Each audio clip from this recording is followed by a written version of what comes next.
Good morning, good afternoon, good evening, wherever you are. Good to see you again.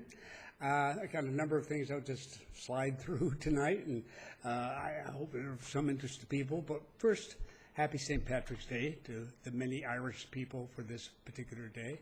Hope you had a good one and a green one. Recently, I lost a crown on a molar, the largest crowns, the most expensive ones. Always a disappointment, but it was old and it gave up the ghost. So I had to go into a dentist here. I have a dentist. I've been going to him for years. He deals with a lot of expats. And made arrangements. And I have had it replaced successfully. I mean, it's not a big deal. And it cost me $700 if I were to pay standard retail. But because of my age, I paid $595. That's a 15% discount. And it was just fine. I'm very pleased with it, as I am in the past. I don't much care for the cost, of course. Who does? But, it's hard. Many people who are listening here, you have your health plans in your country may allow dental work like this to be done either very cheaply or for free, officially, because you pay for it through your taxes. Here, as in the U.S., we pay out of our pockets for dental work. Particularly, it's different. Dentistry is not covered by a lot of health programs in the U.S. It's just very expensive, and it's difficult to really control it from the insurance cost viewpoint. Whatever. It is expensive, and yet here I find it very expensive to pay $595 for a porcelain molar crown, just because the number's a big one as far as I'm concerned. But in reality, I know there are people, several, who have come down from the U.S. Just to get dental work done, because they've had to have quite a bit done. Dental surgery is not cheap. And they'll come down here and do the whole routine and stay here until it's finished and go back and save money, definitely. Medical tourism is not really caught on here. I don't really think the doctors here are set up for that, or they are psychologically prepared for what we require. But in dentistry, because of the very high prices in the U.S., this has become something that does happen here in Panama. So be it, just to let you know.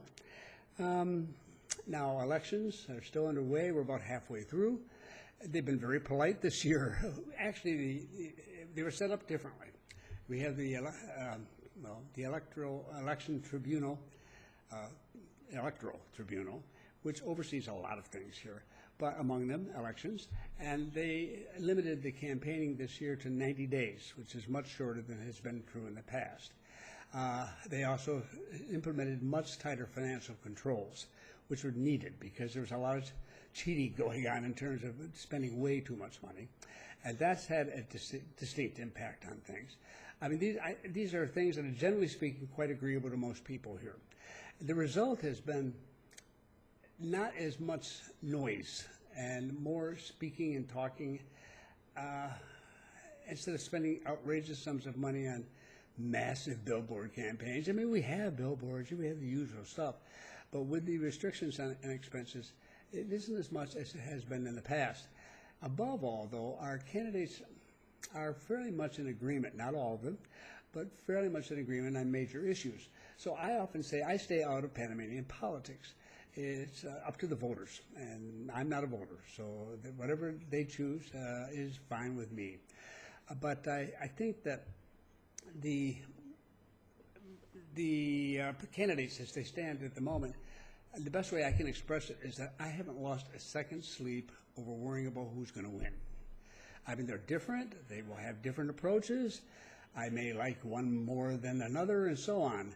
But there's not going to be any dramatic, shocking changes down here that I can see coming down from electing one or another. And if there are, we're going to find out probably in the next few weeks. Of course, the campaign's not over. But it's not a thing that I worry about. So I wouldn't worry about it if I were you either. We'll just get through it. And a little quieter than it is some years when it's gone on for 180 days instead of 90 days. So small detail here, we are as usual, as always, on Eastern Standard Time for people in North America who've gone over into Eastern Daylight Time.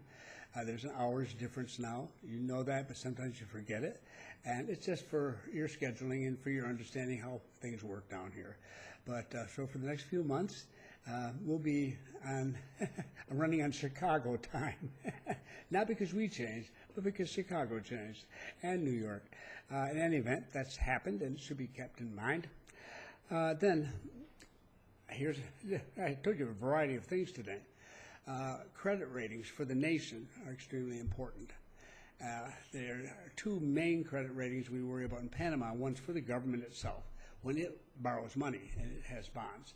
The other for the Panama Canal Authority, because it's set up in many ways, not autonomous, but very close to that in the Constitution. They're provided with a great deal of independence. The attitude being the politicians do not know how to run a canal, so the professionals do that. Ultimately, of course, they answer to the government, but in fact, they have a great deal of independence, and it has worked out extremely well.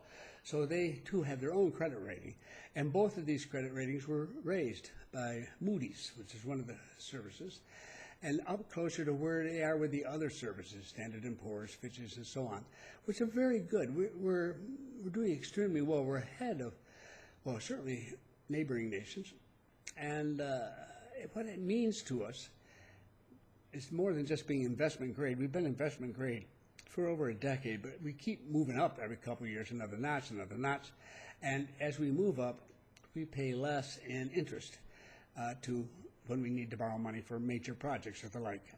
Now, Costa Rica, for example, which is not fortunate, may be 2% more. So if they go for $100 million, and that's $2 million more that they have to pay in interest every year, and that compounds, and that's over 10, 20, 30-year period. It amounts to quite a bit of money and so forth, and you start talking $500 million and so on, and it gets to be a lot of money. So we save a great deal that way. What many people don't understand, though, is that businesses that come in and settle in any country, their credit rating, their ability to raise money for their operations in that country, will not just reflect the home office, it will actually reflect, in part, the nation in which they are operating. So if a business comes and works in Panama, there are credit ratings here impact how much they have to pay in interest when they go out to raise money. Being at such a high level now of investment grade means that they're saving more money too. It means that they move pretty much to most of the countries in our area here. They're not saving anything at the best, and they may be losing, in fact, very frequently so.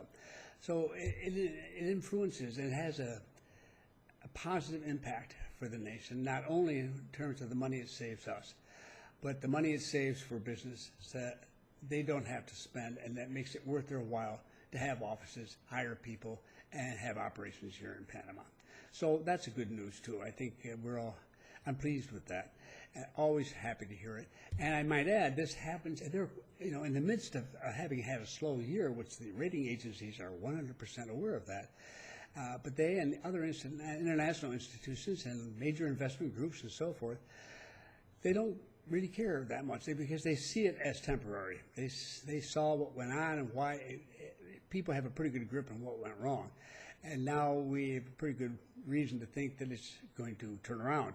So there's no negative impact from that. Although sometimes if you listen to people down here, they'll think that this slow year is just some horrible tragedy that's occurred.